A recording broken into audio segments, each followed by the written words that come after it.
Okay, so welcome everybody to our Palestine Monday series. We are very excited to be having our guest today. So as you guys know, we have transitioned from our weekly Palestine Monday series to our bi-weekly Palestine Monday series for over the summer.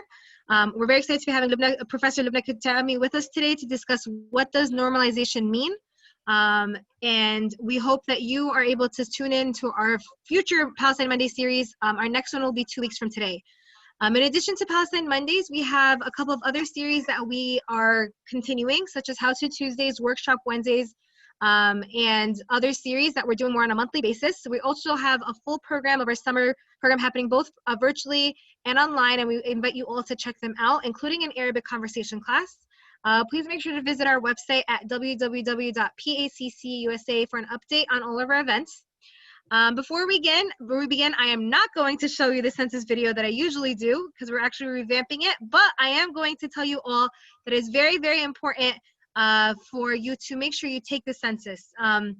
There's actually a deadline coming up August 11th where people are going to start knocking on your door. So if you have not taken the census yet, they're going to come up to 6 times to make sure that you complete the census. And the census is extra important for us as Arab Americans because we are not represented. There's no real census data out there for Arab Americans, and we need to make sure that people know that we count.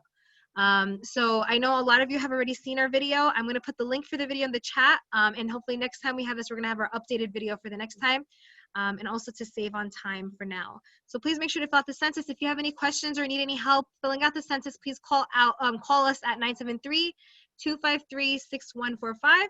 And we'll be more than happy to help you with any of your census related questions. In addition, Professor Khatami actually has completed or is working on an article about the census that we will also be circulating once that is completed. We would love to see your lovely faces, so if you can turn on your cameras, that would be very helpful and nice to make this feel as in person as possible. And now I'd like to formally introduce our speaker of the evening, Professor Lubna Khatami, who is an assistant professor in the Department of Asian American Studies at the University of California, Los Angeles. Khatami is also the former executive director of the Arab Cultural and Community Center in San Francisco and a founder and former international general coordinator of the Palestinian Youth Movement. Without further ado, the floor is yours. Thank you so much, Aranya, and the PAC Center in New Jersey. I'm really honored and humbled to be with you all today for this really important talk, and really just from California, watching the incredible mutual aid work you're doing, the service work you're doing for the community, really appreciate it. And of course, couldn't agree more that it's so important to participate in the 2020 census. So please, please, please, if you are an Arab community member or a community from a community of color, it's so important to participate in the census. So today I've been asked to talk about normalization, what it is and how it's manifesting in our various Palestinian communities, both within the homeland, but especially diasporically in the Shatat, in the Palestinian community here in the United States.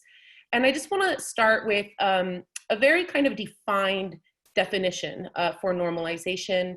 The concept has always existed in the Palestinian revolutionary tradition, in our practice in trying to realize an independent, free Palestine from occupation and from colonialism. But more recently, the term has really kind of grown in terms of popularity and understanding and thinking about it since 2005, since a coalition of hundreds of Palestinian civil society organizations made a call to the international community to boycott, divest, and sanction Israel. The BDS campaigns and movements that have spawned since 2005, but especially after 2010 here in the United States, one of the most instrumental gains that we get from them is that they denormalize what Israel is doing to the Palestinians and in Palestine, and the very concept of Zionism itself as a belief in a Jewish-only state that is exclusive, that is oppressive of all Palestinians and other communities. So the kind of defined articulation of normalization as it's articulated by the Palestinian Campaign for the Academic and Cultural Boycott says that it's defined as the participation in any project, initiative, or activity in Palestine or internationally that aims implicitly or explicitly to bring together Palestinians and or Arabs and Israelis, people or institutions, without placing as its goal resistance to and exposure of the Israeli occupation and all forms of discrimination and oppression against the Palestinian people. That is the PAC-B definition for anti-normalization work. In addition, PAC-B defines normalization as a form of colonization of the mind, whereby the oppressed subject comes to believe that the oppressor's reality is only normal, is the only normal reality that must be subscribed to, and that the oppression is a fact of life that must be coped with. Those who engage in normalization either ignore this oppression or accept it as the status quo that can be lived with.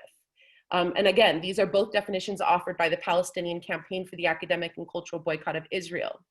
But I think something that is important is to think about what it is that's being normalized when people and organizations and groups participate in normalization. So, you know, it's so important for us to kind of revisit the understanding of Zionism as an ideology and how it's manifested into the creation of the State of Israel and its policies since 1948.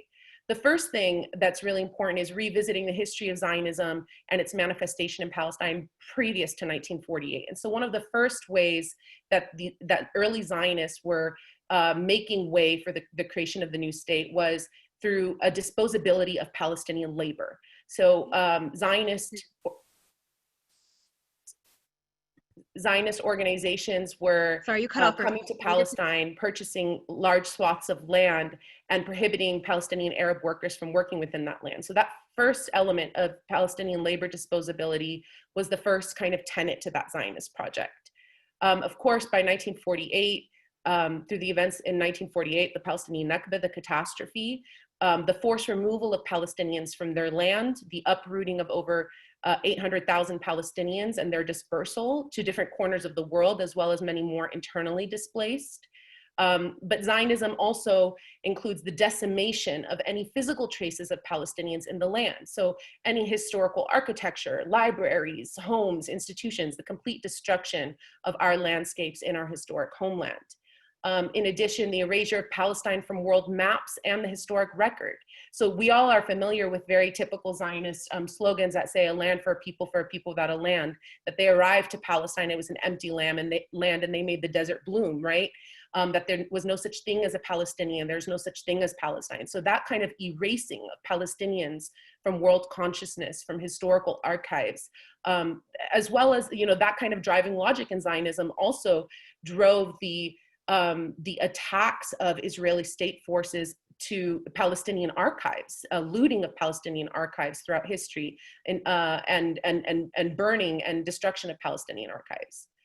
The erasure of the suspension of Palestinian bonds to one another, to history and to land. So again, the decimation of an entire infrastructure of a society and a peoplehood, and the racialized criminalization and containment of counter narratives. So when people speak up against those Zionist truths that say there was no such thing as Palestine, there was no Palestinians, no Nakba ever happened, then they are then criminalized for that kind of activism and discourse and speech. And of course, the last thing that maybe we're more recently seeing is an appropriation of Palestinian culture. So after decimating Palestinian society and land and history, there's now this inclusion of hummus as an Israeli cuisine, right? Or falafel as an Israeli cuisine, the theft and looting of Palestinian culture. So these are really important because when we think about normalization, you know, the BDS call for the boycotts, the BNC's call for boycotts and to not normalize what is happening in Palestine by the Israeli state and the occupation. On the one hand, it's not normal, right? This is not a normal living condition in the sense that this should not be tolerable. This shouldn't be something accepted as a status quo because it is an egregious violation of rights. It's an egregious violation of political freedoms. And there's so much pain that has been inflicted upon the Palestinian people and violence that's been weaponized against Palestinian geographies and peoplehood. But on the other hand, if we understand Zionism as a settler colonial project, all of those things I just talked about are actually quite normal for settler colonialism. They're the same techniques that were used in the settler projects that came to the Americas, that committed genocide against indigenous people, that stole lands, that destroyed architecture and agricultural histories of indigenous people. So when we say anti-normalization, what we're saying is that we are working to make sure that the world that we want to live in does not accept this type of project and these types of violences as a status quo, as normal, even as we recognize the Zionist project as deeply consistent with the history of other settler colonial projects, whether it's in New Zealand or South Africa or Australia or the US, what Turtle Island currently called the US today.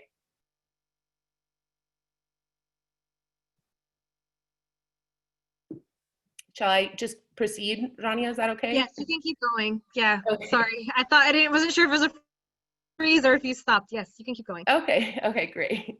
So that was kind of the first thing that I wanted to start with in terms of just defining and understanding conceptually Zionism as a settler colonial project and how it is both simultaneously normal and consistent with other settler colonial regimes, but also deeply abnormal for the kind of world that advocates for justice and freedom for all people are trying to construct and build.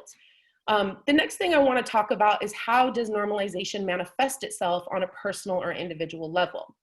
And I think that this is something that is, any Palestinian, whether in the homeland or across the world, experiences the quote unquote normalcy of Zionism and how it's become normalized in our societies in such intimate ways in their day-to-day lives. The first is the fact that the normalcy afforded to Zionism and the policies of the Israeli state has conditioned so many levels of power relationships. So if you have students in a classroom, a young student in high school who's learning about the history of politics in the region, and a teacher is teaching a very conventional mainstream narrative that it was the Arabs, for example, who rejected the UN 1947 partition plan. And there's always these kinds of hidden misconceptions that Palestinians and Arabs were backward and barbaric and anti-Semitic and didn't want to accept the arrival of Jewish communities. It's never framed as a project of settlement and of colonialism, as a project that forcibly uprooted Palestinians and destroyed their lands and sent 800,000 Palestinians into refugeehood in which multiple generations would be born into. So on a very interpersonal level, the normalcy that's been afforded to Zionism in classroom textbooks, in popular discourses, in music and in art, and in our conversations with taxi drivers in cars, that is one of the ways that it manifests itself, that Palestinians and just advocates for justice in Palestine are always having to speak up against a mainstream narrative that has been built on a series of lies about the history of Palestine and a series of misconceptions about Palestinians and Arabs, and most recently Muslims. One of the strongest ways that interpersonal power dynamic takes place is that, especially since 1967, Palestinians have been painted as backward, barbaric, animalistic terrorists that are anti-modern, anti-progress, anti-civilization. And those cultural demonizations of Palestinians framed the Palestinians as these heathens, right, who were just bloodthirsty terrorists, rather than really looking at the Palestinian experience and narrative that these were people who were fighting life and limb for the return to their homeland because they were refugees, and for freedom from colonial occupation. So those kinds of very basic narrative struggles that we have in taxi rides or in classrooms, that is an experience that any Palestinian can tell you about. The second way it manifests on a personal or individual level is in the various dialogue programs that Palestinians have been recruited into and really pressured to participate in, especially after the 1993 Oslo Accords through about 2006, 2007. There was a number of quote unquote tolerance programs or peace dialogue programs that brought Jewish community members and Palestinian community members around a table and expected them to quote unquote reconcile or develop models for coexistence. But those types of dialogue circles never accounted for structural violence and structural power relationships. They always assumed that there's this kind of age-old conflict driven by land disputes and by religious disputes that was driving these two different groups to be in quote unquote conflict with one another, rather than actually recognizing that there is a colonial dimension and a power, an asymmetrical power relationship between Zionists and between Palestinians. So those dialogue programs that a lot of young students and youth were kind of pressured to go into is one way that it turned the conflict or turned the issue from a colonial struggle, structural struggle, to a sort of interpersonal or intercommunal conflict. And the last way that I want to talk about Zionism and normalization manifesting itself in a personal or individual level is even in the language we use, right? So Ghassan Kanafani, you all may have seen most recently, there's a beautiful black and white video of Ghassan Kanafani doing an interview with Richard Carlton. This was in 1970, right before the Palestine Liberation Organization's exodus from Jordan to Lebanon. And the journalist is asking Kanafani, please tell me about your organization's perspective on the conflict. And Kanafani says, this is not a conflict. And he says, well, a civil war. He's referring to the fighting that was happening between the PLO and the Jordanian Hashemite kingdom. And Kanafani responds, and he says, it's not a civil war. And he says, well, whatever it is. And Kanafani says, it's not whatever, because the moment that we position certain words into our dialogue, right, is the moment that we condition the frame of possibility or the frame of even understanding what the nature of that struggle or the nature of the ambitions of a colonized people actually are. So normalization really works, as Packy mentioned, the colonization of the mind. It's a very egregious kind of form of washing away the history and washing away the really direct articulation of what the nature of the struggle is, by calling it a conflict that can be resolved through peace negotiations, or calling it a civil war between two groups without actually looking at structural and historical context. And lastly, on the personal and individual level, normalization manifests itself in the very, everyday interactions that we have just to be able to live. When we go to the grocery store and we want to purchase groceries, are we going to actually not look at the labels? If we want to buy hummus, if we want to buy feta cheese, if we're buying Israeli products on that interpersonal level, that's a way of normalizing the continued occupation and subjugation of the Palestinian people. Thank you so much, Lubna. I know you're going on to your next point, but before that, I just want to remind everybody that if you have any questions, please make sure to include them in the chat. I'm compiling all the questions into a sheet, and then I'm going to be asking them in the order that they were received at the end. So thank you very much. Thank you. So next, I want to be talking a little bit about how normalization manifests itself ideologically and institutionally. And so I'm going to start by just saying, we're all probably familiar with some, maybe all of these things, but the broader umbrella is something we within the Palestinian youth movement called rainbow washing. Okay, so I'm going to start with some of these colors. The first, which is probably the most familiar to many people, is pink washing, right? It is the state of Israel and its Zionist organizational affiliations internationally marketing Israel as a pro-LGBT and pro-women's rights Israeli state, using the discourse of LGBT rights, things like Tel Aviv Pride Parade, things like conferences for LGBT rights, as a PR strategy, right, to solicit global endorsement from LGBT communities for supporting Israel as, quote unquote, the only safe gay haven in the Middle East. And this is a form of washing away the colonial occupation and the way that Zionism and Israeli state policies also condition the violence that is afflicted upon Palestinian queer communities. And also, this is not only particular to Zionism or to Israel, right? Historically, we've seen the Western imperialist wars waged against third world countries in the name of so-called women's rights. We saw that with the Bush administration's invasion of Afghanistan and Iraq, when they claimed that this war would bring freedom to the Iraqi people, that it would save Afghan women from their backward, barbaric, religious and cultural dogmas.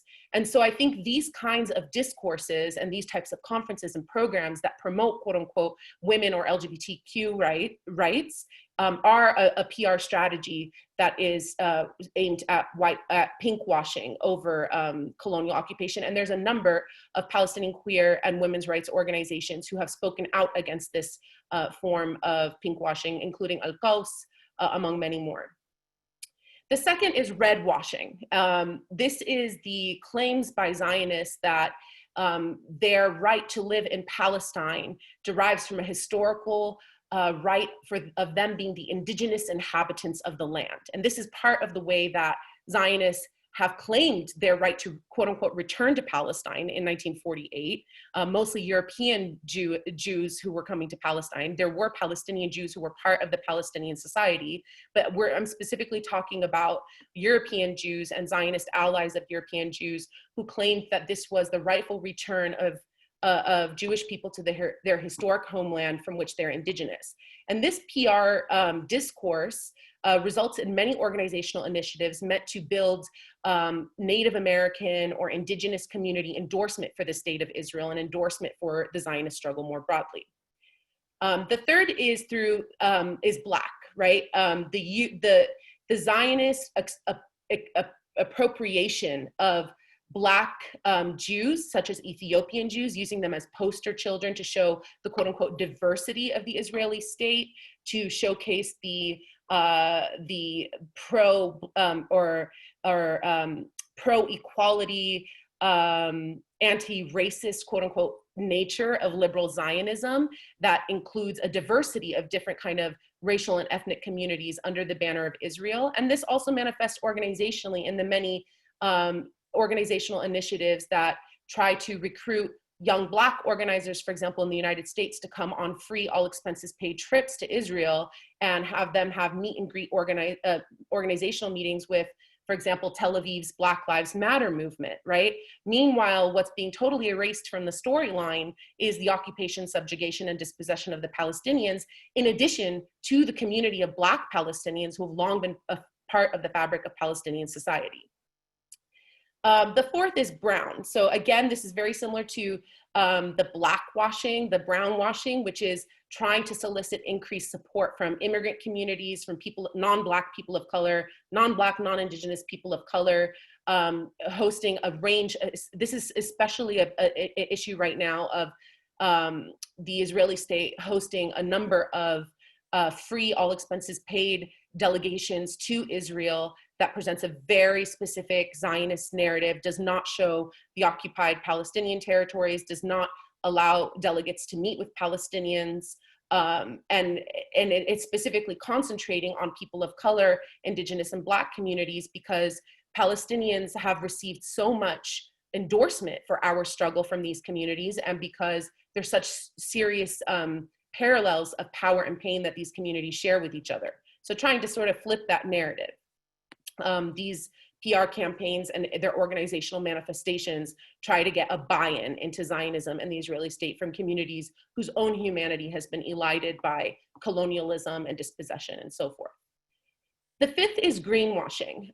So this is especially becoming, I mean, this is really historic for the Zionist project in the Israeli state, marketing itself as a environmentally friendly, protection of environment, agriculturally innovative society, from the early kibbutzim models of work the land, become one with the land sort of models, up until today, where Israel is producing all of this new technology in green new energy and in new agricultural projects. Now, what these kinds of collaborations between the Israeli state or Israeli green environmental organizations and global organizations, what it fails to do is actually recognize the rampant environmental racism and destruction of natural environments in Palestine, including the uprooting of some, for example, indigenous 500,000 Palestinian olive trees and the replacement with avocado trees, which are not indigenous to the region.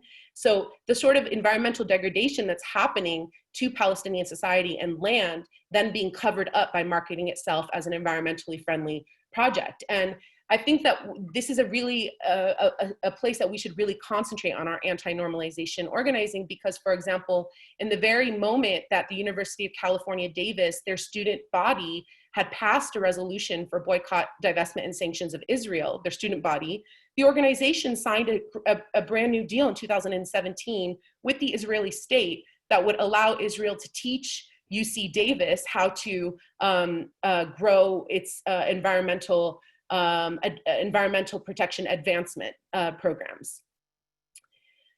The sixth is blue washing. So there's two blue washings. I didn't know how to decipher them.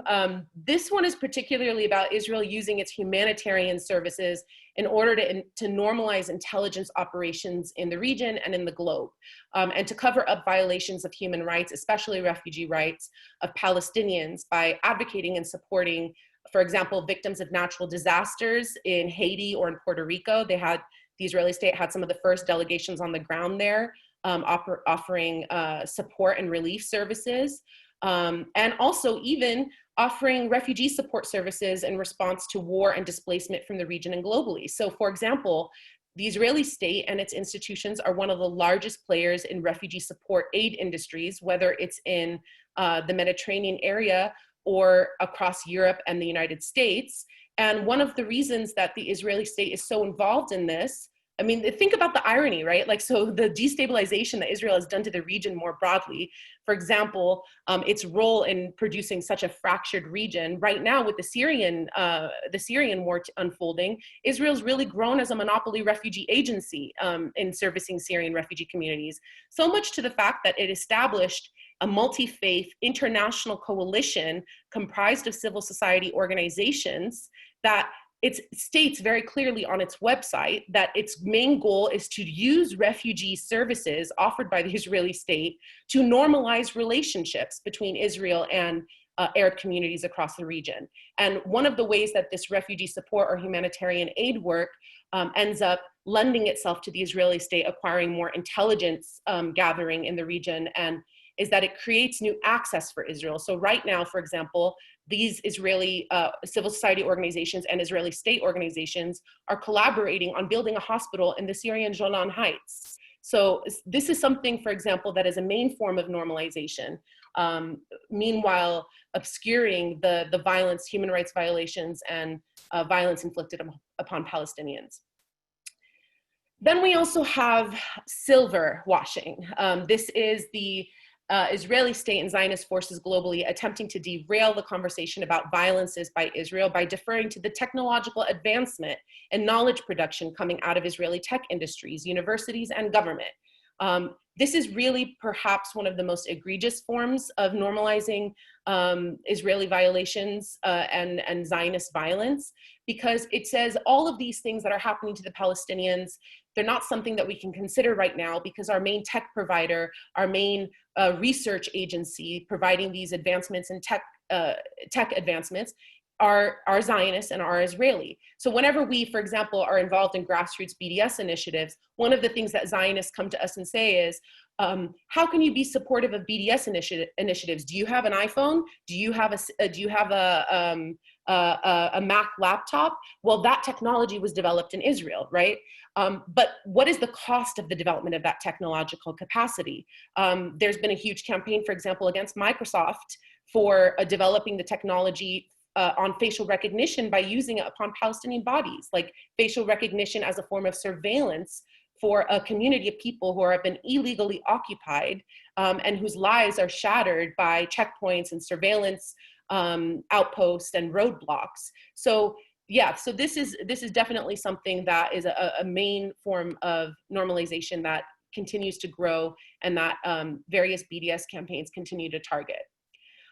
There's a few more. I know I've been speaking a lot, but very briefly, the diamond industry.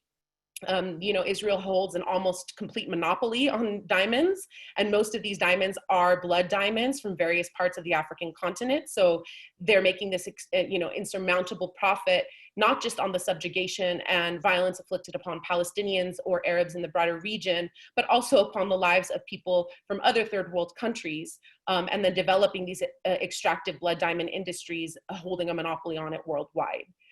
There's another form of blue washing, which is the conflation of Judaism and Zionism, often done through birthright trips, which are uncritical of Zionism or Israel, and really push an acceptance of an identification of the correlation between a Jewish identity and the Israeli state. So this is a form of normalization so that Jewish communities who are opposed to Israeli policies, who are opposed to Zionism ideologically, have been told that they are self-hating Jews, have been told that they are traitors, nation traitors, because in order this claiming of a monopoly of Jewish identity affiliated with Zionism is a form of washing away the heterogeneity and pluralism of any community, not just Jewish communities. And last, faith washing. So faith washing, this has probably been the most historic and most obvious in the many places that we're part of, these constant coalitional endeavors that bring together Muslim and Christian and Jewish communities and say, let's all have a meal and break bread together, and we can coexist and respect one another's faiths and learn from each other's faiths, but without actually acknowledging any kind of power differential between these communities. So we're always, Palestinians, even Muslims, Palestinian Christian communities are always asked to come to the table on the basis of their quote unquote religious identities, but not actually being able to demand a recognition of our very humanity before sitting at that table. So that always feels like a subjugation for affected communities. You can come to the table and you could be a Muslim here, or you could be a Christian here, but put your Palestinianness on the side. And so that's another form that has especially been a major issue of concern here in the United States, and it's been many church-based organizations, faith-based organizations have been pushing back against that kind of normalization by endorsing BDS and by refusing to participate in coalitions that don't at least first cultivate a shared understanding of the value of human life being applicable to all people and not just certain communities. So these are some of the ideological and the organizational ways that normalization takes place. I think that these sometimes are less recognized or obvious compared to some of the other more recognized forms, especially on a government level. But just to sort of go over some of those government manifestations of normalization, I'll start in the United States. So obviously the unconditional financial aid to Israel for decades on end. There was a period of time where the United States aid to Israel constituted more than the aid that the U.S. was giving to, I think, over 70 other third world nations entirely. The persistent vetoes to UN resolutions, the criminalization of Palestinian organizing and leaders in the Shatat. So this is not just about Israeli state operatives or the Mossad, its intelligence agencies, although the Mossad has also historically operated outside of historic Palestine. But in collusion with states such as the US government, there are many policies and there are many forms of legislation that have been adopted and that have been, unequivocally accepted in order to criminalize Palestinian activism and Palestinian narratives. This has resulted in the deportation of Palestinian community leaders such as Rasmiya Odeh. This has resulted in the interpersonal assassinations of Palestinians in the far diaspora, such as Alex Odeh, who was the chairman of the ADC, the American Arab Anti-Discrimination Committee. He was assassinated outside of his Santa Ana office in the 1980s. This has resulted in the secret spying and surveillance of Palestinian Arab and Muslim communities, infiltration of their community centers, of their mosques, even of their church spaces. And so that has all been done through the state, right? Through the US state. And I think in the United States, one of the earliest programs that legitimized and legalized this kind of crackdown on Palestinian communities was the Nixon administration's Operation Boulder. So as the United States after 1967 was deepening its arms trade with Israel, its funding to Israel and to reactionary Arab regimes to crush the Palestinian insurgency, it was in the United States also crushing Palestinian activism by creating secret spying and surveillance programs that would eventually come to criminalize a group like the Los Angeles Eight at the end of the 1980s. A group of 7 Palestinian students and 1 Kenyan woman were criminalized for advocating on behalf of Palestine. And we saw scores more of that following throughout the 90s and following September 11, 2001, the Holy Land Foundation case, the case of Sami al-Arian, and so many others. So the state, the United States, it should not be a surprise that the United States has created policy and implementation of repression policies in order to normalize Zionism in Israel and to suspend any critique of Israeli policy, any critique of Zionism, any challenge that's happening to the dominant narratives. And this is, as I mentioned in the very beginning, these are the technical implementations of erasing Palestine from world maps, erasing Palestinians from the land, and silencing all and criminalizing all forms of dissent. And on a more pragmatic level, the way that government normalizes its relationship with Israel is through military and police training and exchange programs, which especially after 9/11, it's a really interesting thing to look at September 11th, after September 11th, 2001, Netanyahu made a speech that basically proclaimed Israel to be the forerunner of the war on terror. And in that moment, Israel really started to develop its crowd control, surveillance, and repression techniques, tested first on Palestinian bodies, then exported across the world. The International Jewish Anti-Zionist Network put together a report that showed that between 2004 and 2011, the Israeli economy went from 4% dependent on arms trade to 25% dependent on arms trade.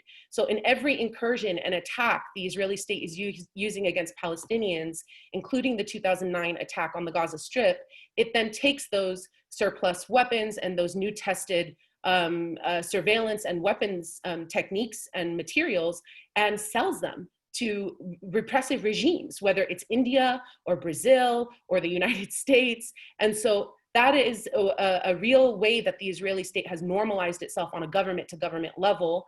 And I think right now is a very clear opening for us to be able to challenge that. Because if we look, for example, at a city like Minneapolis, where, the Minneapolis Police Department who murdered George Floyd, this is a city that has had a number of Israeli police exchange programs with the Minneapolis Police Department, one as most recent as 2017, and some hosted by the Israeli embassy here in Chicago, hosted specifically for the Minneapolis Police Department back in 2011. So these kinds of techniques of chokeholds and knee to the neck restraints and the kind of militarization of weaponry and surveillance tools being used in inner cities in the United States, of course, they derive from the decades-long war against Black communities and indigenous communities in the US, but the technological sophistication of them in the most recent period is also due to increased normalized relationships between policing here in the United States and the Israeli state.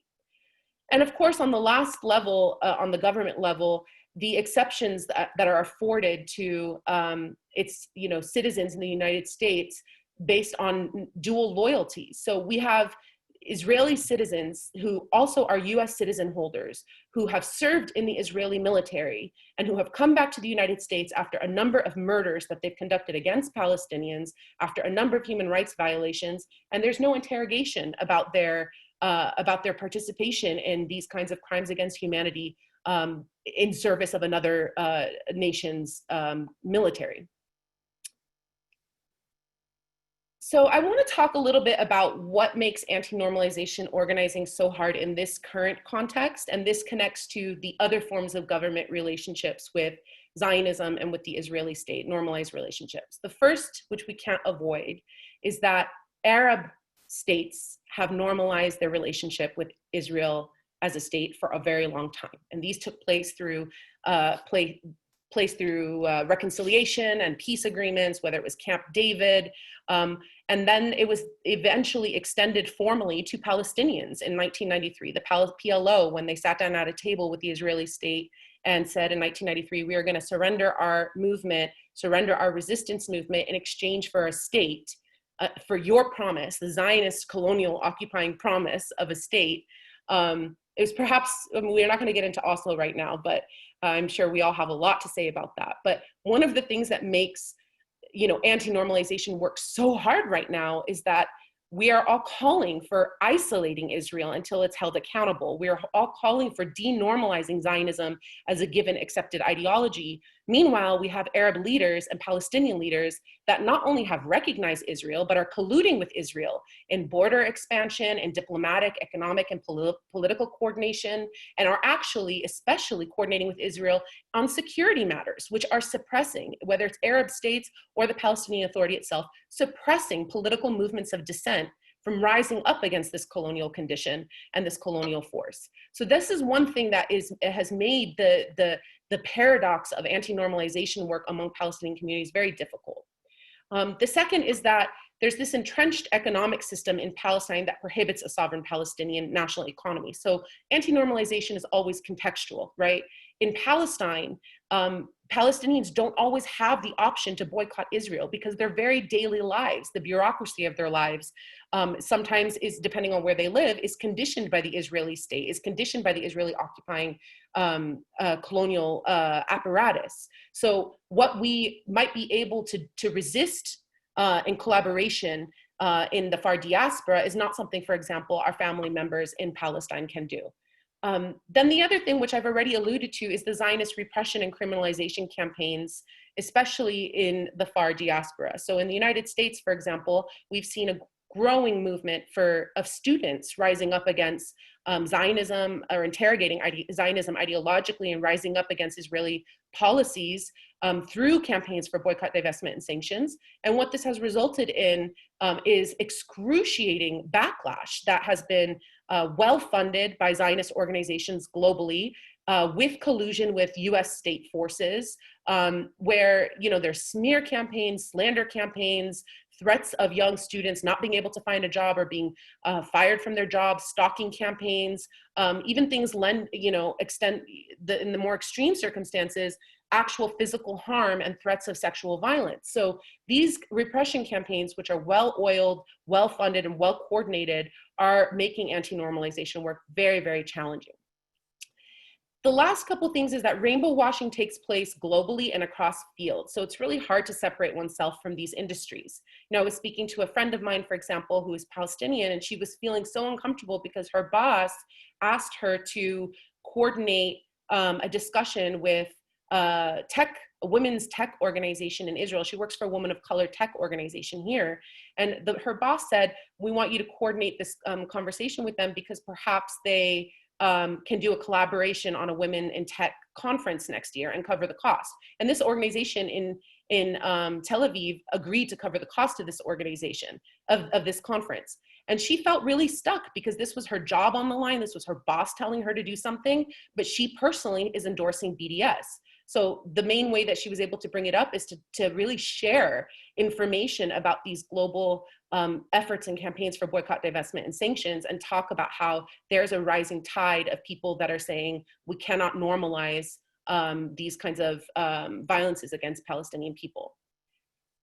And the last thing that I would say is that, again, we can go back to this maybe in the Q&A, but a lot of different forms of the current Palestinian nationalism in some ways has been abstracted from its revolutionary history, right? So I'll give you an example. And this is in no means like saying that I don't like this song, right? Because I love this song, but Muhammad Assaf's song about Dammi Falastini, right? That my blood is Palestinian.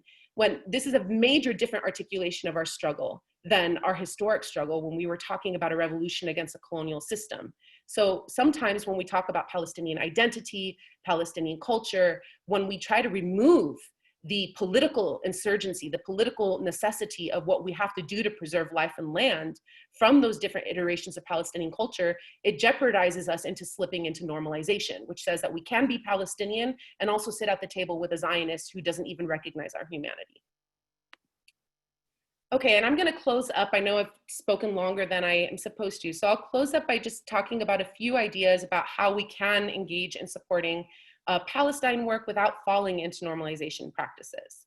The first thing, as I mentioned before, because so much of the Zionist project is about erasing Palestine, erasing Palestinians, silencing their narrative, the first thing that we can do is amplify Palestinian narratives in all facets of our life. Whether that's through cultural production in our schools, in our mosques, in our churches, community centers, in our day-to-day conversations with taxi drivers or a coworker or a friend or a family, or if we're having children, teaching them about the history of Palestine, about the moral integrity of the Palestinian struggle, and of the various forms of cultural and political and social forms of Palestinian narrative and identity making throughout history. The second is maintaining and preserving the revolutionary ethos of Palestinian identity and culture. So we're not just a proud Palestinian nation because there's something in our blood. Blood doesn't make someone revolutionary. Blood doesn't make anyone different than another person. And even in Palestinian communities, we have people who are revolutionary and we have people who are collaborating with the Israeli state. So we have to bring back a revolutionary ethos within our broader Palestinian community. And we have to challenge the various clouds of fear that our community has about really being connected to that revolutionary vision. Like, I know that a lot of our community feels disconnected from it. They feel afraid of expressing anything publicly, but we really have to support our community and support one another to really be proud, outspoken Palestinians with a very clear political ask. The third is to defend and mobilize in protection of community members who are being attacked by Zionist repression campaign. Right now in the United States and Canada, the biggest form of engagement of defense work we can do is for students, especially who are being silenced, crushed, who are being scared, who have gotten very scared for their livelihoods, for their families. There was even a case recently where Zionist trolls who were coming after a student organizer, a young student organizer, they started also coming after her father and her two young siblings, posting images of them. So us really getting together to support our community institutions, to have defense campaigns, supporting groups like Palestine Legal and other lawyers to protect Palestinian community members, mobilizing around cases like the Holy Land Five, really mobilizing around getting them compassionate release from prison, getting them asylum deals, getting them out, and removing the stigma of political prisoners, whether it's within the homeland or in Palestine. But protecting the most vulnerable in our societies is so important to making sure that we're not slipping into normalization politics. Refusing to participate in dialogue circles. So anytime there's something called the dialogue group or a dialogue space, refuse to participate in it unless there is a very clear recognition of Palestinian humanity before walking into that space. I think there was a beautiful op-ed written by Ben Lorber from Jewish Voice for Palestine and Taha Herzollah from American Muslims for Palestine, where they talked about a different kind of interfaith coalition work where Jewish and Muslim and Christian communities could come together, could really think about coexistence around shared principles of freedom and dignity and for all communities, despite religion, ethnicity, and race.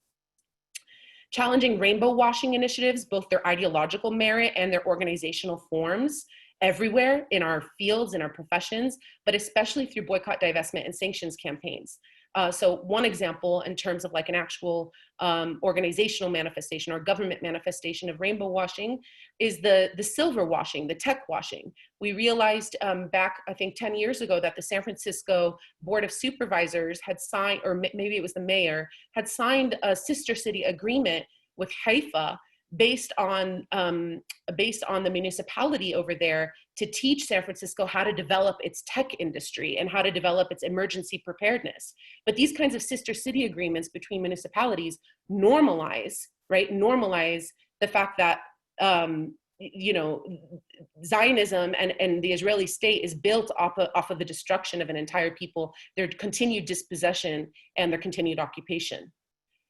Intensifying sanctions activism in relationship to government institutions. So movements for BDS have been really great at boycott initiatives and divestment initiatives, but we can definitely increase our sanctions organizing, calling on local municipalities to end sister city agreements, to end policing exchange programs, to end any kind of government correlated relationship with the Israeli state. And to build collaboratively with communities who are also affected by systemic violence, including Zionism. So we have to really be able to understand that the normalization of Zionism is not only dangerous because it hurts Palestinians, it erases Palestinians, it continues the criminalization and containment and occupation of Palestinians, but that it is also hurting other people across the third world. It's also hurting Black and Brown and Indigenous communities within the United States who are whose necks who are under the boot of the United States racist state violence, which is oftentimes colluding and organizing with the Israeli state. So that is it for now. I know I've spoken far past what I was supposed to, but I appreciate everyone hanging in there with me, and I'm happy to take any questions. Thank you so much, Lubna. That was very, very informative. You covered every single angle of that topic, and I think anyone who walked in not fully understanding the topic is definitely walking out with a lot of concrete information that they can utilize in understanding what normalization is and practicing it themselves. So thank you very much for that. We have a couple of questions. So the first question received from Najah, where she's asking, where can we follow your work? And I'm also very curious about this because you're truly amazing. Oh, thank you so much. So I do have an academia.edu account. I know that's not that followed, but I do have that account. I'm also just more than happy to be in conversation with community. So you can contact me at lubnakhatami@gmail.com. But also, I really would encourage you to follow the Palestinian youth movement. I joined the PYM as a very young youth, and I learned so much through collective engagement with other student and youth organizers.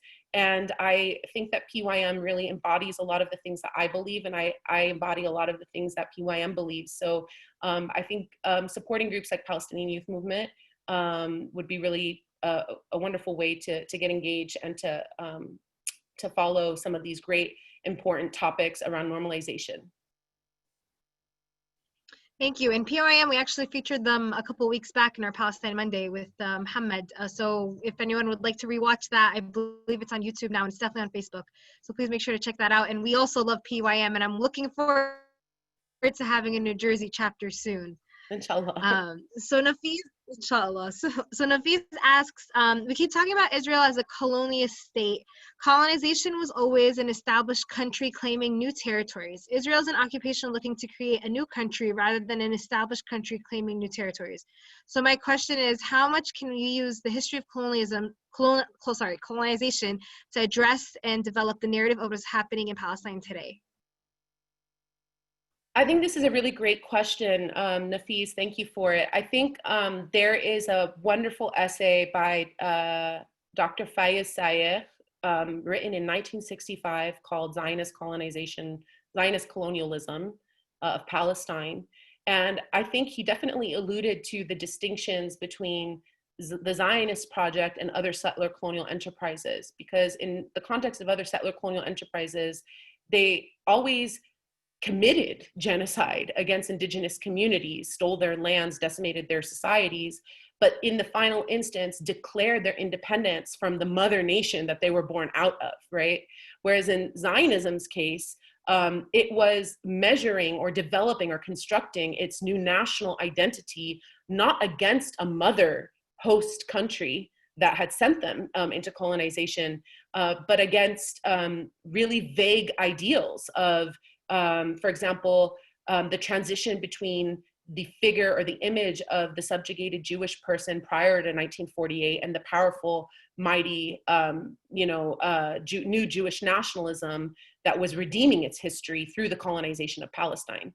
So I think that essay in 1965 is so relevant even today, because I think that Zionism still continues to try to develop a monopoly on a Jewish national identity and a monopoly on Jewish nationalism by framing itself through kind of an oscillation of being both in defensive struggle and an offensive struggle. The offensive struggle, which is most reminiscent of colonial enterprises around land expansion, around forced removal, etc., but defensive struggle saying that all of this is needed and justified in order to preserve the safety and protections and rights of Jewish people who are under threat of extermination, and applying those histories of racist, eugenic, Nazi Germany and the Third Reich, applying that discourses upon the Palestinians, when the Palestinians since 1967 have reiterated over and over and over and over again that their struggle is not against Jewish people, and their struggle is not against the sovereignty and the protection and the rights of Jewish people in Palestine, but that it was against the project of Zionist colonialism. So I think that that's a really important question. I encourage you to look at Fayez Sayegh's 65 article, because I think it's very helpful to think through that.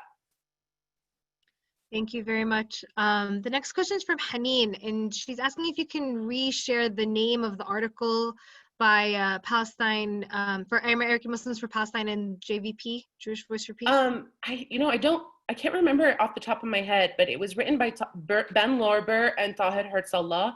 It was a couple years ago, and they were addressing the growth of interfaith and multi-faith alliances that didn't take anti-Zionism as a starting point. And they gave kind of an example of a way to do interfaith work between Jewish, Muslim, Christian, Palestinian, white, and people of color communities without having to sort of erase or eclipse a conversation around Zionism.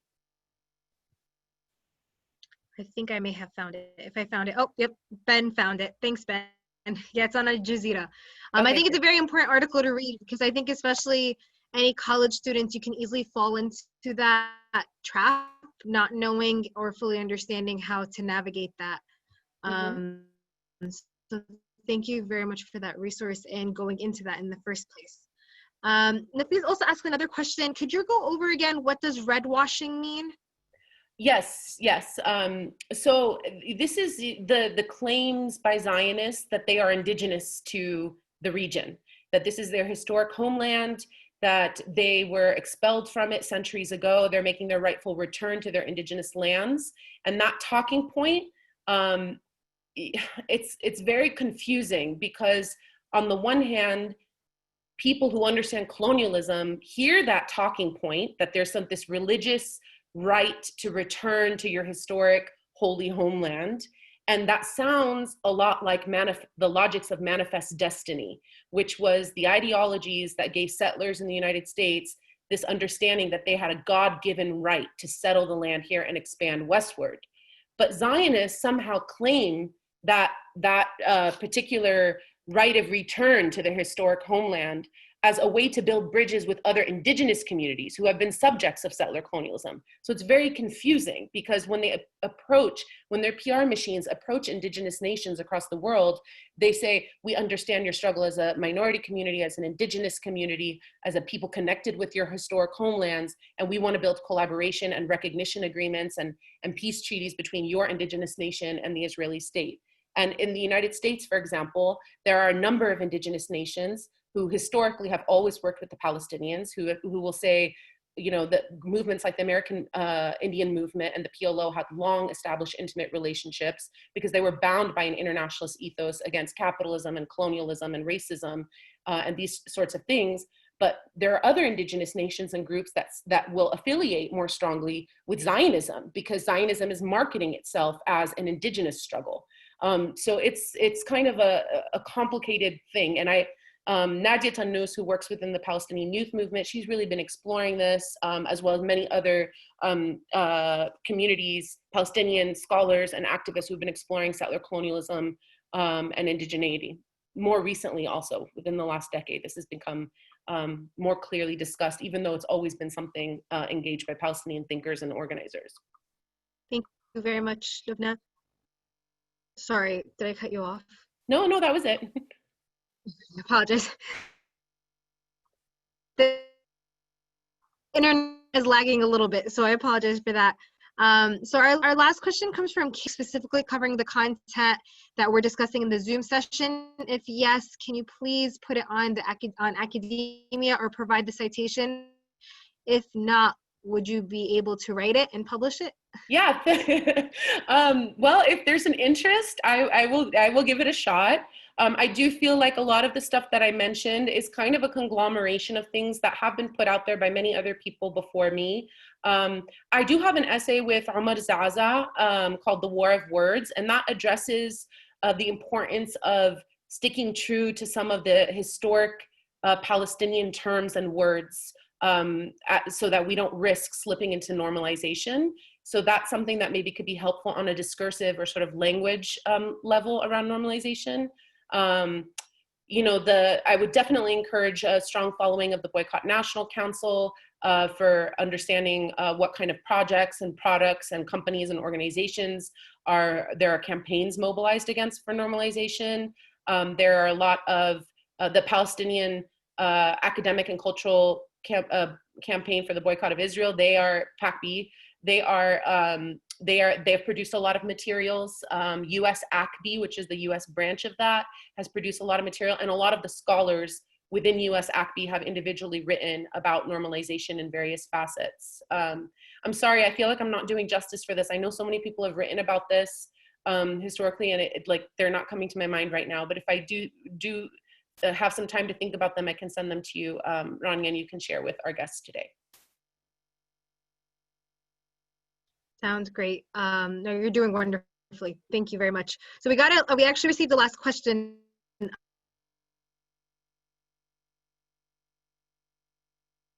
Answering question from Ben. He says, thank you, Professor Kutami. You were amazing at the end this year. My question, how do we understand our position as settlers in the United States while advocating for Palestine against Zionism at the same time? So this is an important discussion. And I think that the discussion is not only in relationship to, our presence here in Turtle Island and how that might position us as settlers in relationship to indigenous communities from whom this land has been stolen and who continue to wage struggles in defense of land and defense of sacred sites and defense of cultural revitalization and the bonds of their nations and peoples, but also in relationship to Black communities who have, the very existence of this country wouldn't even exist without the theft of Black people from their homeland and bringing them through the Middle Passage and controlling their bodies and labor as subjects of property for generations on end. So there's a lot of really important discussions happening, especially right now within the last few months since the uprisings around Movement for Black Lives. And I think that it's very important for us to collectively keep thinking and working and growing and learning together about our positionality. One thing I can say on behalf of Palestinians is that, not on behalf of Palestinians, I don't speak on behalf of all Palestinians, but like that is pertaining to Palestinians, is that on the one hand, many Palestinians in the United States have been able to acquire citizenship, have been able to acquire upward mobility economically, and have been able to benefit from certain rights and privileges and freedoms of US rights-bearing citizenship in a way that other communities of color, indigenous communities, undocumented communities in the United States have it, and in a way that other third world communities who have experienced the brunt of US empire and imperialist plunder across the world also haven't. And so, but at the same time, Palestinians are not racialized as white in the United States, right? Those cultural demonizations of Palestinians since, throughout history, persist today. The criminalization of Palestinians persists today. The erasure of Palestinians in US popular mainstream academic also exists today. And I think that, rather than saying, oh, Palestinians, we're settlers, I'm gonna acknowledge that I'm a settler, something that the PYM has been really reflecting on is the concept of an arrivant, borrowing from other indigenous communities, which is that we're not quite settlers, white settlers who came here and profited from systems of whiteness, because part of the whole reason we're here is that we were expelled from our homeland, right? And while we may have certain privileges that are denied to other communities in the United States, we're also racialized in a very particular way of US race making in the US. So just exploring the kind of contradictions and the tensions around the positionality of Palestinians in the US is really important. One, so that our allies can really understand the struggle that even Palestinians in the US are having. It's not just about Palestinians back home, but it's also about Palestinians in camps across the region and across the world.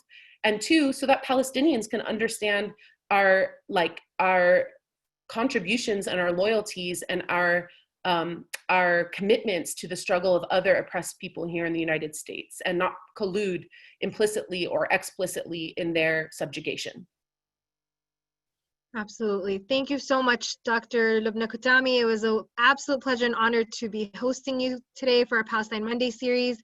We hope to see you again hopefully in different capacities and to learn from all of your expertise. I want to thank all of our wonderful attendees for listening and tuning in today. Our next Palestine Monday series will be not next week, the week after, which is August 10th.